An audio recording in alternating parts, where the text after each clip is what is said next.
Sekretaris Kabinet Teddy Indrawijaya menegur sejumlah staf istana dalam momen pertemuan antara Presiden Prabowo Subianto dan Perdana Menteri Jepang Ishihara Shigeru di Istana Bogor pada Sabtu 11 Januari 2025. Hal ini tampak dalam video live streaming di akun Sekretariat Presiden pada Sabtu 11 Januari 2025 saat Presiden Prabowo dan sejumlah menteri berdiskusi dengan PM Jepang beserta staf mereka.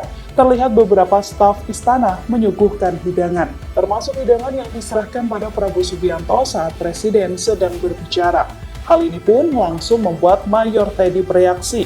Dengan gestur tangan, Mayor Teddy awalnya memberikan kode agar penyajian makanan ditunda, namun saat itu staf istana masih melanjutkan tugasnya.